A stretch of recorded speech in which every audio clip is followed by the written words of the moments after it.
Hello and welcome to the Q1 2026 quarterly review webinar at ByteTree with our founder and CIO, Charlie Morris, and myself, Kit Winder. I'm the senior analyst here. The first thing to say is that this is not investment advice. Nothing should be taken as a recommendation. This is for educational purposes only. Secondly, there is going to be a question and answer session in the second half of this. So do get your questions in and we'll get to those in due course. But the first thing is going to be a presentation from Charlie about the state of the markets, the state of the world, how our strategies are positioned, how they're performing, and also how they're evolving. But first, we're going to have a little quick look at what we do here at ByteTree. The multi-asset investor is our flagship service run by Charlie. That's been going for 10 years. Multi-asset speaks for itself: stocks, bonds, equities, commodities, some crypto occasionally.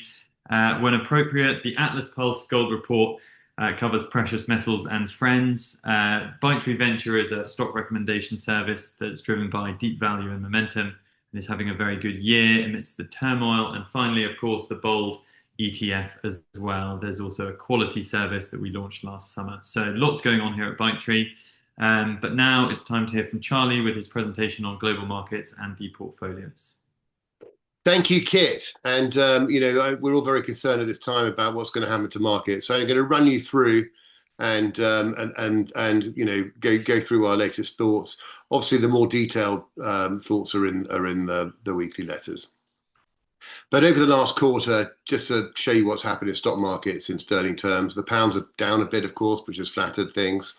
But at the bottom, we've got US equities in black, and then we've got Europe in pink, UK's in blue. UK's been quite good because it's got lots of oil stocks in it. And then we've got Asia, Japan, and gold in gold. So gold's been the big pullback in March, but does remain the best performing major asset this year. Uncomfortable, but good. Onto bond markets, focusing on the 10-year yield over the last 12 months. At the top, we've got the UK gilts, which has now got the highest yields in the world of a major country, closely followed by America. Here's the European Union, or Germany, but they're in theory all the same these days. Then we've got Japan that's catching up, and China that really stands out. And China is a bit of a theme that I think we'll be talking about more over the next few months. They do appear to be the winner of this process. Certainly in the macro level. This is an old chart that I think I've highlighted before. It's the inflation in red in the 1970s, between 1971 and 1983. And we've, of course, this time had the dip on the spike on the left-hand side due to the situation in Ukraine and the aftermath of the pandemic and the money printing. And so this chart sort of did the rounds, probably humor, not funny now, because what we're seeing is a situation where inflation is very likely to pick up once again. And to show that, this is the inflation expectations on the 2-year. The 2-year bonds are obviously much more sensitive to what's going to happen in the short term than the 10-year, and they've spiked quite a lot higher. Now, it's nothing like as big as Ukraine at this point, but naturally it goes without saying that if the oil market continues to rise, then that's exactly what we'll be seeing. So at ByteTree, we frame our portfolios around this very simple two-factor model of inflation, higher and lower, and risk on and risk off, which normally coincides with bond yields, not always. And I think what's happened is we came into this year very much in the blue box, expecting lower rates and inflation, and all was going quite well, seemingly.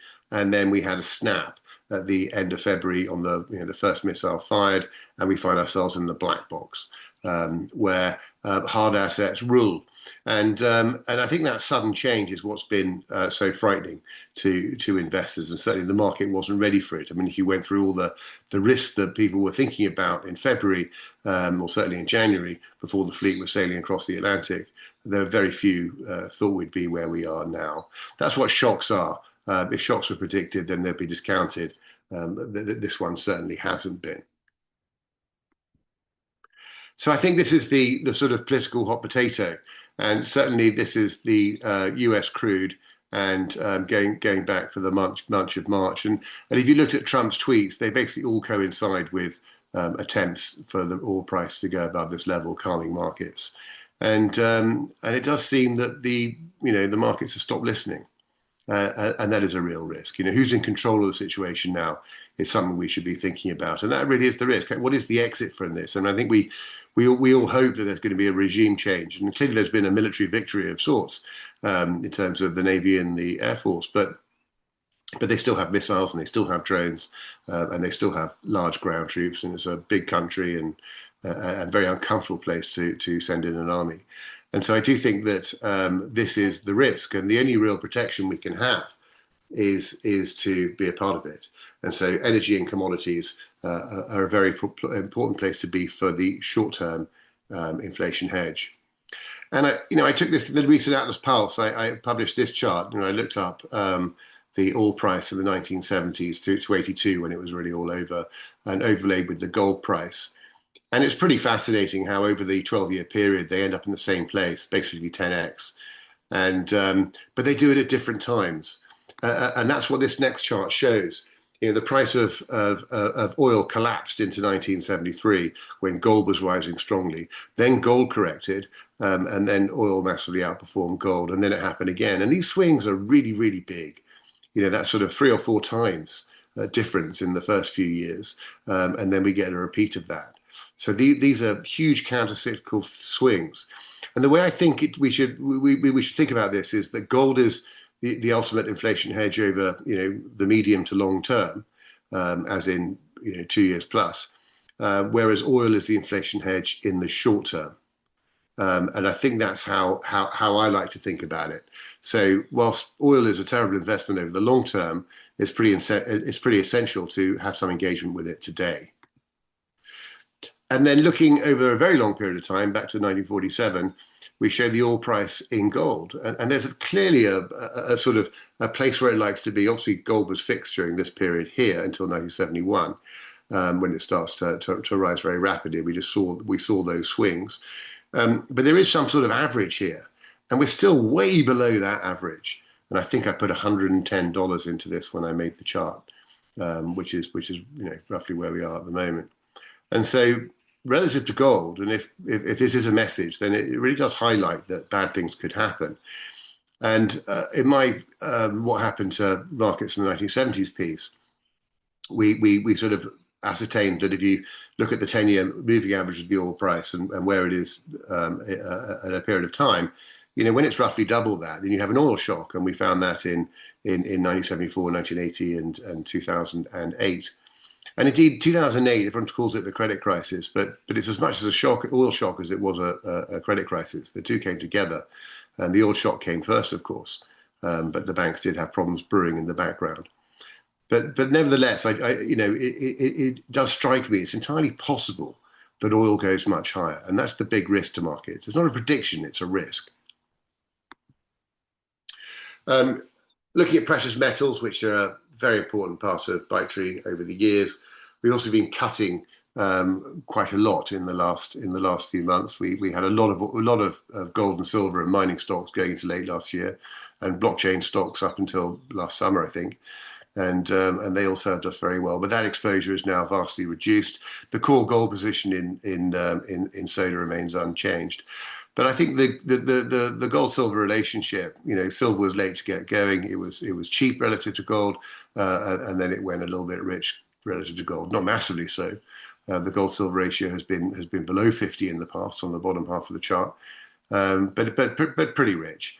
And I suppose the risk is here. I prefer the gold miners to silver because I just think that they ultimately pin to the gold price, which I think has got much less downside risk. Indeed, the low may well be in for the precious metals, but it's just too early to say because we haven't seen, what could be an aggressive sell-off in the market if we have an oil shock, and we really haven't had one yet. We've had the sort of appetizer of what could happen next. Miners versus gold, just checking in here. If you own gold or miners over the last 5 years, you basically had the same return, which is pretty extraordinary. And this is why I prioritize holding gold miners, because I think they've just got so much latent value. When the market really believes that gold's stronger for longer, then they will be repriced. And I'm sure it will happen pretty quickly when things settle down. Agriculture, a new subject for the multi-asset investor, and I'm just looking at alternatives to oil. And agriculture prices, I think, are very relevant here. We certainly saw grains and softs. So, what are grains and softs? Well, grains are wheat and soybeans and corn, and softs are coffee and sugar and cocoa and cotton. And the sensitivity of both of them to oil is there.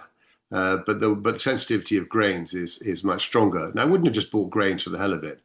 It's because they're really cheap right now. So, you've got a really good opportunity to buy what I believe to be a low-cost alternative energy hedge on the green line there, and the red shows grains versus soft. So really that is a very sensible way to do something here. We started very small on this trade, and it may grow if we get more conviction in it. But basically, I hope the logic is clear of what we're doing and why we're doing it. Back to the bond market in a bit more detail, looking at real yields here. And I think this is the pressure point. If real yields go up very aggressively, like they did in 2022, stock markets don't like it if it happens too fast. It also puts downward pressure on gold. Basically, it's the price of everything, as this is the true risk-free rate of return after inflation is taken into consideration.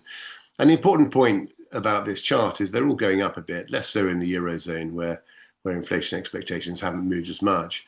But you've got Japan coming through, which has been sort of zero real yield for a long time now, and is now into positive territory.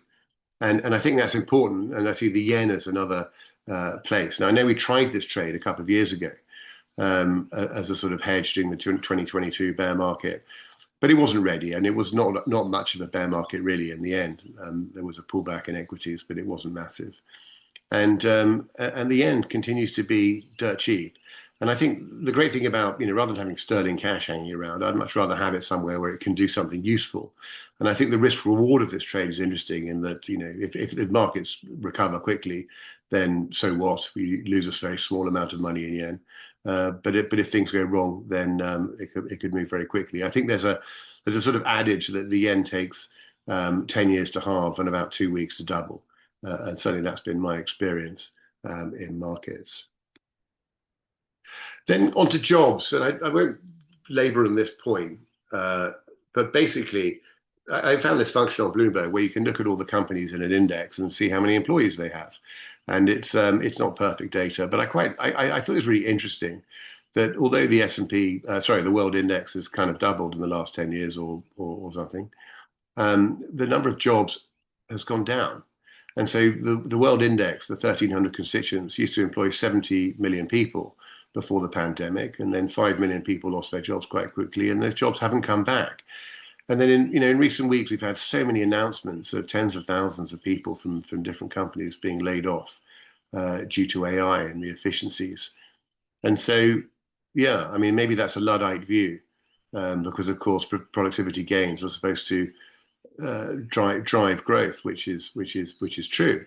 But this time they're going for the white collar worker in large numbers, and it is really extraordinary what can be done by using AI. So I wouldn't particularly want to invest in it on the other side of it, but I think the consumption of AI is going to be pretty powerful and not great for jobs. And this is one of the reasons why the Fed, I think, are sort of saying, well, we don't really care what the oil price is, we're going to cut rates anyway, which is exactly what they did in 2007, 2008. And it was probably the right decision at that time as well, because, hiking rates into an oil shock is not really going to help anyone. It's not going to bring the oil price down, other than demand destruction, but that's going to happen anyway. And then a very quick reminder of, where we are. So in the portfolios, I've made a big shift towards quality. This isn't quality's perfect environment, but it's not a bad environment for quality in the sense that they are much less risky stocks. And we've had a couple of bad ones like Unilever and Diageo in the whiskey portfolio.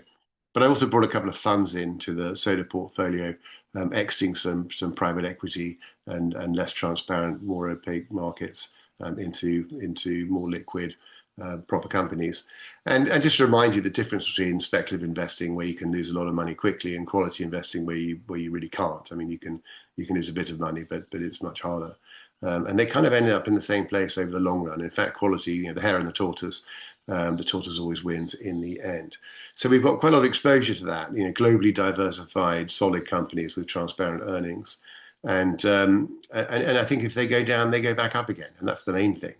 And they probably don't go down as much to the market if we get a shock from here. But what we have done is massively wind down speculative, with the exception of energy, which I think I'd put it into that category. And then the USA, going back 40 years or so, the USA total return against the world has massively outperformed. It all kicked off after the crisis, not so much for macro reasons, but because of the stocks they had. They had Silicon Valley, and that really drove the whole machine. And that's starting to roll over in quite a spectacular way. And it's just such a gift to the rest of the world. So if you're an investor who can look to Japan and Asia and Europe and the UK and emerging markets, then I think that's a structural advantage you're going to have over the next few years, because that market is so tired. And one of the worst performers, certainly in March or since last October, have been many of the Mag 7 stocks. So I think that being on the other side of the world is a really important place to be. Not to say that there aren't great American stocks to buy. There are, but I think at the index level, it's going to lag the world. Portfolio performance. So the whiskey portfolio, and I don't know what I'm going to do about this slide, because every year goes on, it gets smaller and smaller as it takes up more vertical.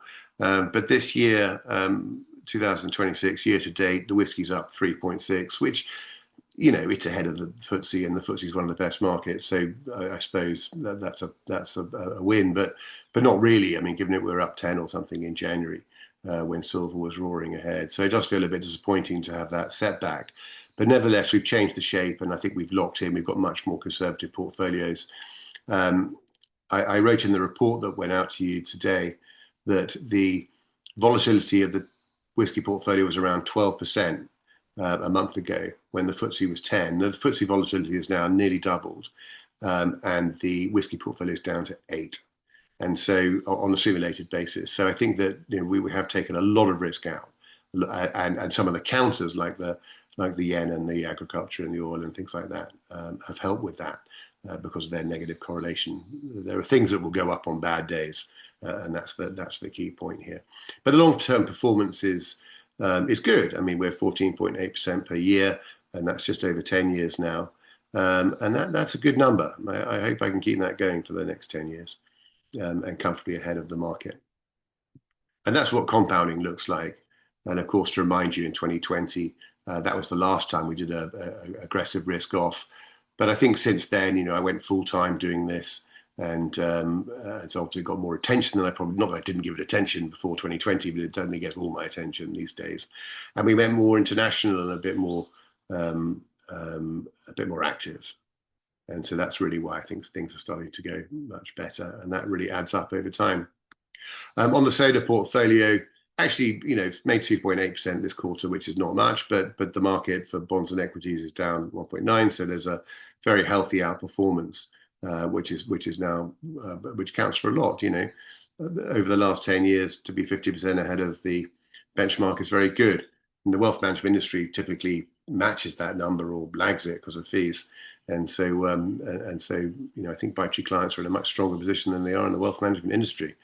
Not everyone, I'm sure there are great people there, but the average isn't. And so the annualized 2% ahead per year with lower volatility. The volatility of soda at the moment is about the same as the market. It was slightly higher, and that's because gold's become quite a volatile asset to hold, which is not in the index. So good Sharpe ratio, good risk-adjusted return in the soda portfolio. And over the long run, you can see that outperformance was given back quite a lot in 2023 when I pig-headedly refused to buy technology stocks. So that probably didn't work out too well, but nevertheless, we're back ahead and wiping those jaws once again. Oops. Quick check-in with Bold. This is the Bold index going back to the top of two cycles back in 2017 when Bitcoin was just about $19,000. And there's a couple of remarkable things about this chart. The first one is that Bitcoin and gold are in the same place. Remember we talked earlier about gold and oil. getting to the same place over a 10-year period during the 70s. And here we are with, obviously Bitcoin wasn't around then, but if they're both sort of monetary assets as they're deemed to be, they've done the same thing, but just in a different way. And Bold owns both, risk adjusts and rebalances every month, which, if you did that with gold and oil, my God, I'm sure you'd get a good outcome in this environment as well. And Bold about twice the stock market over the last 8 years. The other thing I think I'm really proud of is the way that the low correlation just reduces drawdown. So we take this chart back to 75. Gold fell a lot in the 80s and 90s. It also fell in 1975 as well, and it fell in 2013. So gold has bear markets, like everything does. Bitcoin's had savage bear markets. Maybe we've had the low recently. I hope we've had the low. I'm not sure we've had the low. I think you'd find us more active in the whiskey portfolio in particular, if I was more sure of that. But it will come. It will come soon, I think, because it's been falling since October, and it's been stable in February, March during this time of pressure. So that's pretty interesting. But the correlation argument, if you put them together, the drawdowns of gold have been really nothing compared to what Bitcoin and gold are capable of on their own. So, and then the final thing really is that the money supply has doubled over the last 10 years, and that's on the right-hand scale from 60 trillion to 114 trillion. And Bold just resembles that. So if Bitcoin and gold individually are not great trackers of the money supply, but Bold is, because you put them both together, and it outperforms. So the world index would take a similar path, but it's basically 1.3 times ahead, whereas Bold is many more times ahead. So I think it's the great straightforward leverage to the money supply. And in the aftermath of war, I mean, surely they're going to print money because it's expensive and governments are indebted. But we'll talk more about that later. But I just wanted to check in briefly. And the reason for caution, I think, is that whenever the index is below its 200-day moving average, bad things historically have happened. So this is the same drawdown chart, but now on the S&P 500. And I've worked through all of the ones since the late 90s, and it's not good when stock markets go down a hell of a lot. And I think we've been very sheltered in the last 10 years with very shallow and short-lived drawdowns compared to what the market has been used to over the years. And I just worry that an oil shock is the thing that could make the market break. But it might not. I mean, it might be they pull out a magic trick like they've done so many times in the past. But sooner or later, that won't work. And so I do feel that I'd much rather be in the business of protecting capital when the risks are much higher, and then profit seeking when the coast is clear. And that's what we do here in the multi-asset letter. And this is a couple of hours old, this slide, so who knows where it is right now. But that's S&P futures, and the pink line is the 200-day moving average, and that's not a good place to be. And so all the announcements from Trump, positive things, trying to put the stock market up, they're falling on deaf ears, and so that does concern me. But the most important thing is, it's not looking for great opportunities now. It's being ready for when the situation improves. And these are the sort of things that there's a lot of work going on behind the scenes, I hope you understand, of what we will be adding to the portfolio when the time is right. And it doesn't really matter if you don't make any money this year, provided you don't lose it, or only have modest setbacks. I mean, that's really the main point here. And when the time is right, then things will do very, very well indeed, as they always do after a correction. And so the areas I'm looking at in EM, the Chinese market's really interesting. One wonders if it's going to become structurally a more important market. The products available are terrible for UK investors at the moment, but I'm sure they'll improve. I mean, there is the Hang Seng Tech Fund that we've owned, but that still doesn't look ready. India's massively underperformed for the last couple of years now, so that's getting into good value territory. Saudi Arabia, I've mentioned it twice. I mean, all I see on my models, these Saudi Arabian stocks getting strong and offering really good value in all the areas like fertilizer and energy derivatives and these sorts of things. And of course, Vietnam, something I've never actually owned here in the multi-asset ledger in 10 years. It hasn't actually been a bad thing not to own it because the currency has been so bad. We've owned other things, but that's something I'm dying to get involved in one day. The technology sector, there's some good casualties there, and anything that's good and cheap and oversold will be a good candidate. Same with fintech. At the top you've got the sort of Mastercard and Visas, and then at the bottom you've got all sorts of other things. But I'd include in that group, not really fintech, but LSEG, for example, London Stock Exchange Group, which is the data business, or Relix, those sorts of companies which have just gone down a hell of a lot, and they're really good companies, and they've got proprietary data. So I mean, AI can be as clever as it likes, but they haven't got their data. So these are sustained businesses. Obviously, Bitcoin and Ethereum, when the platforms get more comfortable with the ETFs, then we'll be able to get more involved. The AJ Bell and Hargreaves Lansdale still don't offer Bitcoin, Ethereum, and Bold. And there's been a sort of rumor flying around that they're going to do it in the new tax year, because these products cannot be held in an ISA as of the 5th of April. They can only go into an innovative ISA, which some platforms won't offer. Some will. We'll have to find out who they are. And this is done deliberately, I think, to curtail their growth in investors' portfolios. But they should be fully open to retail investors soon. So hopefully we'll have some good news after Easter. But if not, then we'll have to stick with blockchain equities, which are pretty interesting when the times are right. The consumer and leisure stocks, and perhaps luxury as well, those are an area to no doubt find future winners. REITs, quite obviously, as rates go up, they go straight down. They were cheap before, they're cheap again, and so that would be quite interesting. And then whatever comes up in deep value, the stocks that have gone down a hell of a long way, and I'm a bit of a sucker for those when they start to turn the corner. So yeah, we're nearly there. And I would like to thank you for trusting us here at ByteTree. Last quarter, there were 87 reviews. And so a great thanks to the 3 people who have given us a positive review in the last 3 months. I wonder what that'll be next quarter. I hope it's more than 90. But thank you very much to all those who have helped. And with that, we'll go to questions. And whilst you're getting those ready, then I think Kit's got a couple ready to go. Yes, indeed. Well, thank you for that presentation, Charlie. We are now into the Q&A, so please use the question box, send them in, whatever you want to ask. You can see what's already up there, and you can listen to what we start with. We had a few questions in from clients beforehand, so I'll kick off with those. The first one is, and you mentioned this briefly, Charlie, that there's a lot being written about private credit in particular as a risk factor. That comes back every couple of weeks, with a new fund shutting its doors to people who are trying to take their money out. I think today it was Blue Owl again, who have done a lot of data center lending. So the question was, does this area of concern, does it endanger any of the funds held in the multi-asset portfolios? Not really, no, because we did have a couple of investment trusts in private markets, and we sold them in February, I think, January, February. So I think the only exposure that's really relevant there, it comes out. It's really financial stocks in the banking sector and things like that.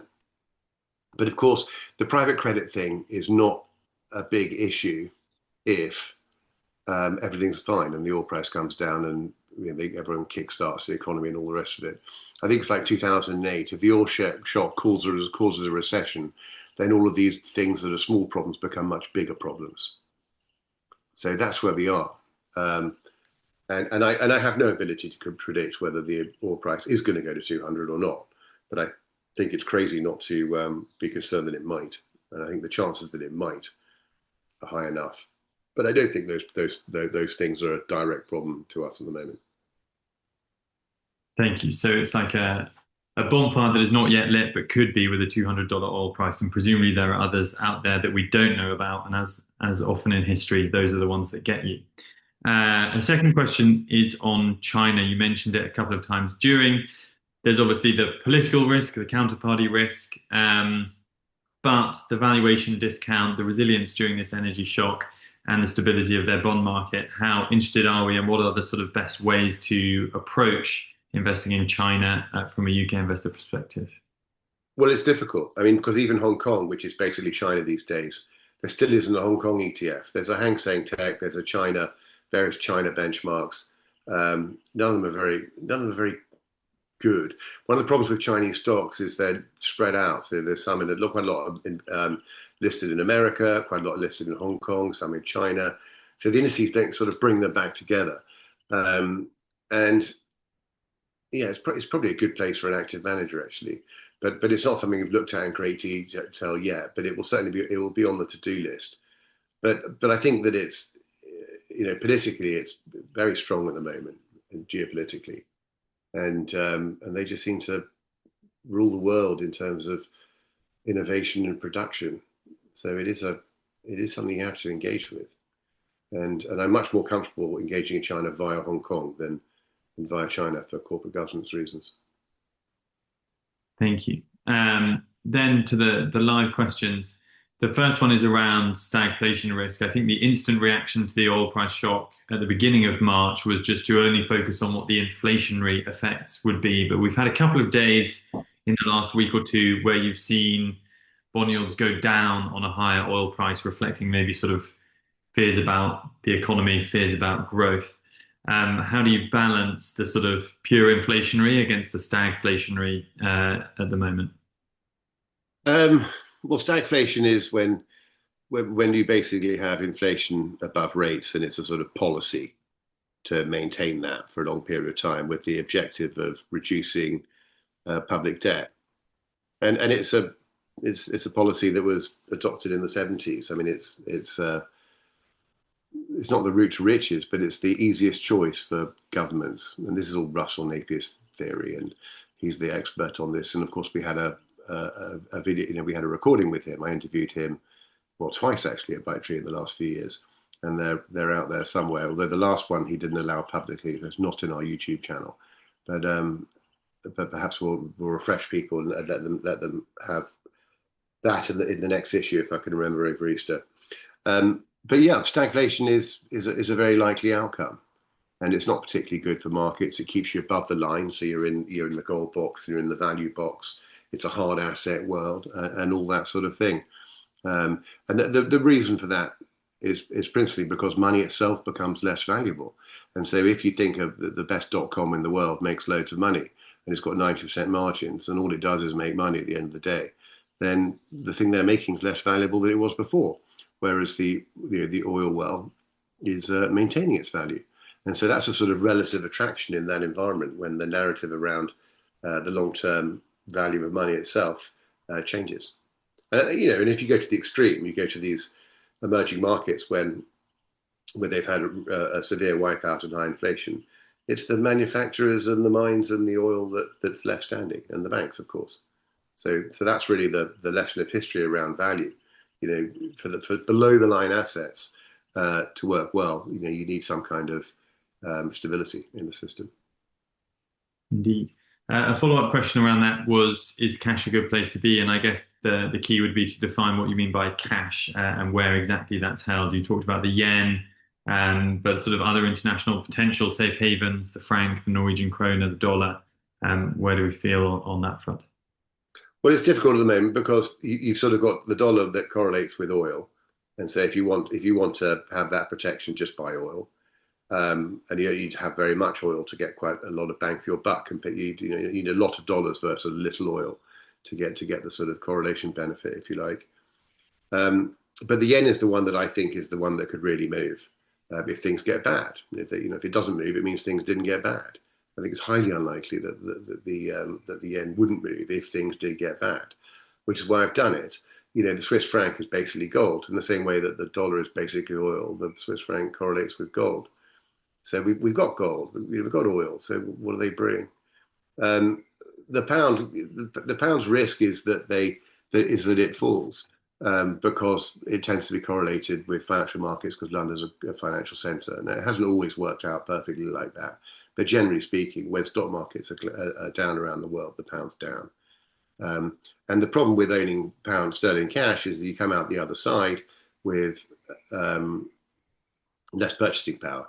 So the stock market's gone down 20%, but your pound's gone down 20%. So you go and try and buy US stocks or whatever, then well, what was the point? So that's the. I mean, I'm just giving an example, but that's why cash is not such a great idea. I mean, it's fine short term, but you know, we're doing that short term. But I think long term, it's a very bad idea, and that's why I try to keep the portfolios diversified and invested. You know, ready to pounce. This idea you just sit in cash and then someone rings a bell and say, "Right, put it all in buy the stock." It's not realistic. You know, I don't think it's the way people should think about money or investments rather. Um, if cash isn't the best defensive option, another couple of examples that a lot of people know about in the UK at least, especially, would be things like Ruffer or Capital Gearing. How do you think they'll be getting on in this environment, given what they were positioned to defend against? Well, Rafa spent years, you know, living for this day. I mean, this is their Christmas, if you like, because they have been worried about the state of financial markets for a long time. They've gone up a lot, but they always look at the problems in the world, and they aim to preserve, and that's what they offer. You know, that's what they offer their clients, is this very stable place to be. And I'd much rather own Rafa than GBP cash or capital gearing. And the difference, of course, is that capital gearing is just conservative, whereas Ruffer is has got a sort of derivative box, and so they'll have some options and things that if things go wrong, then you expect upside in Ruffer, as we've seen before. You mentioned that REITs were an immediate loser when bond yields went up on the oil shock. There is still some REIT exposure in the soda portfolio. Is that something you're still happy with? And could that change going forwards? Unlikely, because investment trusts, you know, I bought a small position with long term in mind on value grounds, and I'm sure they'll rebound sooner or later, and the yields are very high and all the rest of it. Where the whiskey is tactical, so you know, this thing is the multi-asset investor is built. So you've got soda as a core and whiskey as a satellite. Yeah, and people don't do that, and only some people just use whiskey as a tip sheet and that sort of thing. And some people just have soda, but that's how it's designed, and that's very clearly laid out. And so the marginal tactical money in whiskey doesn't need to own any REITs, but there's nothing wrong. And in TR property, I'm in no mood to sell investment trusts into a weak market because we'll just get a very, very poor price. So things like that and AVI Global, those things, they're long term. If it's an investment trust, it's basically bought to be long term. There was a bit of an exception with the mining fund because it was trading at a discount when I recommended it 2 or 3 years ago. And so I just thought it was a good one to take an opportunity on, and it has been very, very good. So, but you know, investment trusts shouldn't really be traded in difficult markets. While we're on property, do you have a view on the UK housing market in general, in this oil shock? No, not really. I mean, it's been perplexing for years. Houses. I think in England or in Britain, you just buy a house and live in it, and that's it. You know, it's they've always been deemed to be very expensive, and they probably are. And the next generation has a problem buying them, and it's all awful. And the new ones they build are ugly, and you know, it's there's something very depressing about the UK housing market. But luckily, we don't cover it. So, I mean, house building stocks have all collapsed in March, really badly, particularly ByteTree. But I don't think we've ever owned one. I'm not saying we'd never own one, but I just never liked them as businesses. Um, Another group of people who are going to be watching all of this with great concern are the people who run developed and emerging central banks. They face different problems depending on where they are in the world. But what options do you think they have if bond yields keep going higher, given the debt levels that a lot of countries have built up during the good times? Well, it's pretty frightening because I think they have fewer options than they once did. You know, you can't go and do bailouts when you're 100% debt GDP. I mean, it's frightening, and I think that Um, people, the electorate don't seem to realise or care, and the system doesn't really seem to realise or care until they have to, and that's when all the changes will come. But I suppose that they can reinstigate QE and those sorts of things. They'll probably have to, but but but who knows? It's part of the problem, and it's why I don't think I want to have huge exposure to pounds or anything like that. And of course, TR property, going back to that, is pan-European, so it's not just Britain; it's the whole of Europe. It's quite diversified.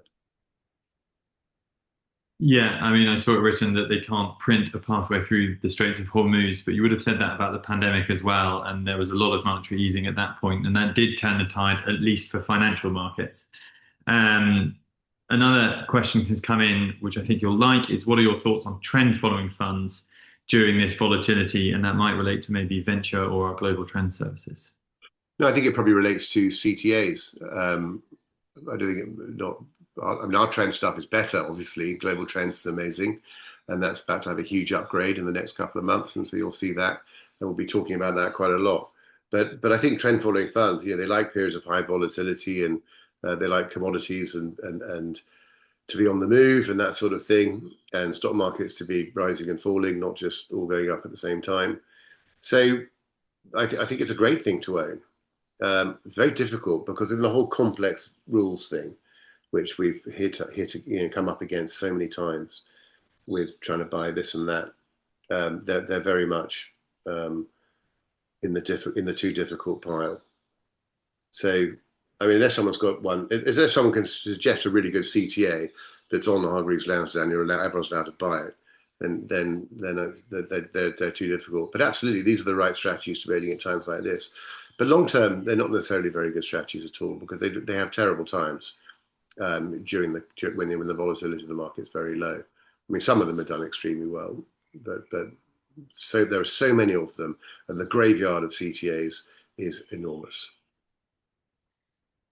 Speaking of what's available on the platforms, firstly, we've been putting out the broker survey over the last week, so thank you to everyone who responded to that. We're collecting the results, and we'll get something back to you when we can. Someone has written in saying the latest recommendations, a couple of them are complex instruments or sophisticated instruments on their platform, and they ask you to pass a test. We have written about this before. Citywire have also put up a good piece outlining what the test is and giving some help on that. So my recommendation would be to look at what we've written before and at the Citywire piece. And the question is, if we can't pass it, should we just not invest? I think, Charlie, you have offered alternatives when we know that it's a complex financial instrument. So look at what the alternatives were in that particular recommendation, and there should be something there. Yeah, on that, what I made clear was that I think the commodity one's not complex because it's UCITS. And I mean, it's all nonsense. This is all absolute nonsense. Just because something's deemed to be complex doesn't make it risky. It's technical arguments. And the commodity usage fund is exactly the same thing as the ETPs, but the ETPs are created around bond legal structure, fixed income legal structure, rather than a fund legal structure. Now you've still got derivatives and stuff in the commodity fund, but it's a bend around, it's a workaround of the rules. But the security of your capital is the same in both. But in Soda, we've gone for the commodity fund because it's easier for everyone to buy, and people, the Soda portfolio is the one where I assume people are largely on Hargreaves Lansdowne and never going to leave, unfortunately, and so we have to sort of live with that. In Whisky, I have offered alternatives in every case. Yeah, and they've been published in last week's letter, I think, or whenever like it was last Tuesday's letter. And Adventure, I mean, do what you want to do, but I suggest you do buy these things. We've given you the answers through the Citywire questionnaire, which tells you the answer. I'm not going to publish the answers because that would be naughty, and we'll get a slap for that. But Citywire have done it, and we've given you the link, and they're not dangerous. They'll help your portfolio, and so I would encourage you to tick the box. Thanks for that, Charlie. Speaking of complex instruments, someone's just asking, maybe beyond even a CTA, whether there are any kind of tail risk style products that are available on these platforms and whether that's something we'd consider. BH Macro seems to be our main one, but any sort of equivalent, long vol kind of funds or products that could be bought. But I don't really know of any apart from CTAs. I don't know how else you'd do it apart from some mad derivative structure or something like that, or some leverage 3x short something, which is just nonsense and you shouldn't go near it. Yeah, so I think a CTA. I mean, I'm not recommending a CTA, yeah, but people are asking about it, so I'm answering the question. What I'm recommending is what I think we should do, which is to put the portfolios in a calm place, and be patient. One more question on Japan. Someone's saying we reduced exposures to Japanese stocks but bought yen. Is that to protect against a sharp rise in the yen? And I would just follow that up with how we balance maybe Japan's heavy reliance on oil and energy imports against its traditional role as a safe haven during times of financial stress. This is obviously currently an energy crisis, but it could become something else. We're all in an energy crisis, not just Japan. Yeah. So yeah. So what happened in '08? Well, the best trade was the yen, and that was an oil shock. But the best of it did come after the price peak.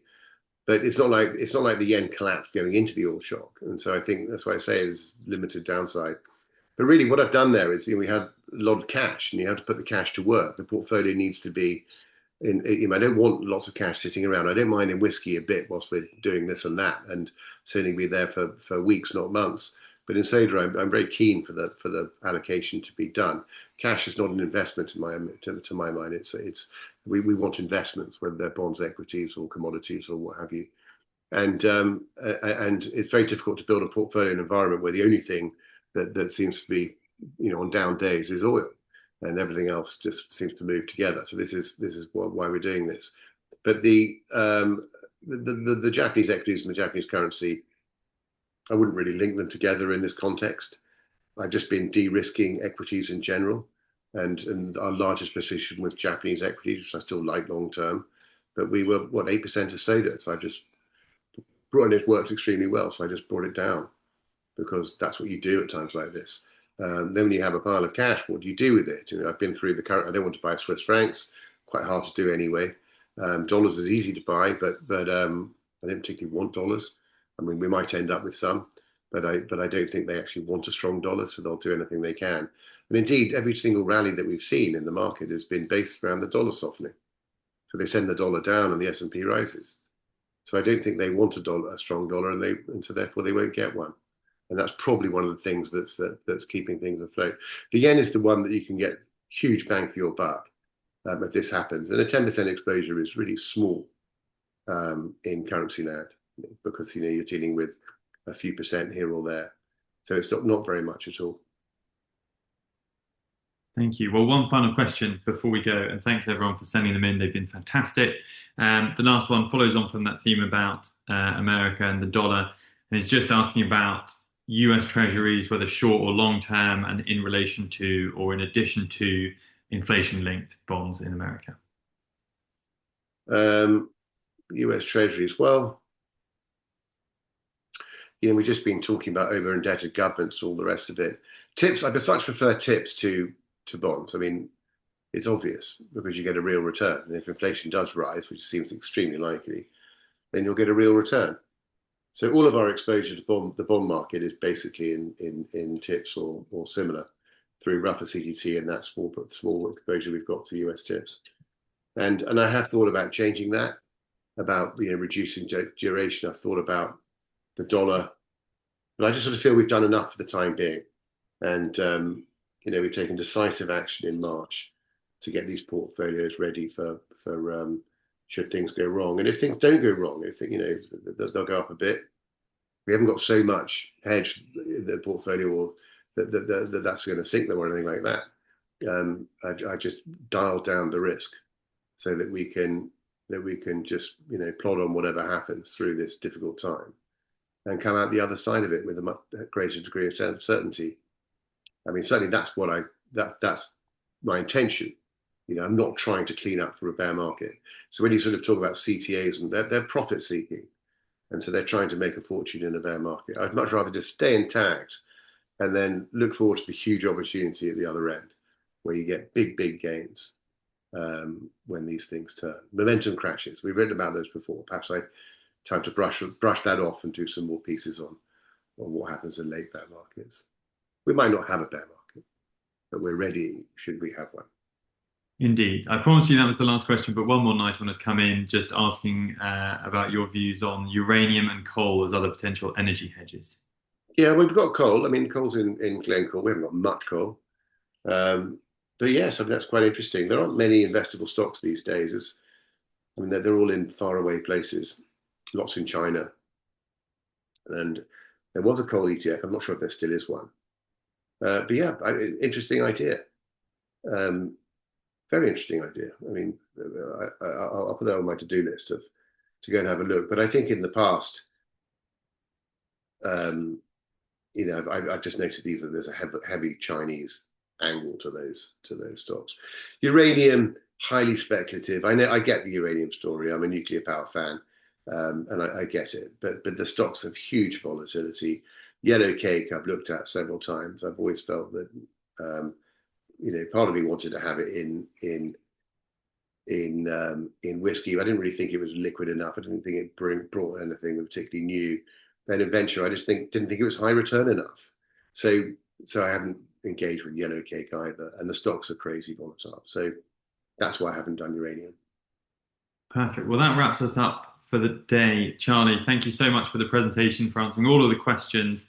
Thanks to everyone who watched and listened and sent in those questions. Charlie, any final words? Yeah, I mean, there's difficult times and it's uncertain and I'm boiling hot. I shouldn't have wore a jumper for this. And but I wish everyone a very happy Easter. And isn't it, isn't it a relief that markets are going to be closed for a few days? I think that's the perfect note to end on. Thank you very much, Charlie. Thanks, everyone, and we'll see you next time. Bye for Thank now. you.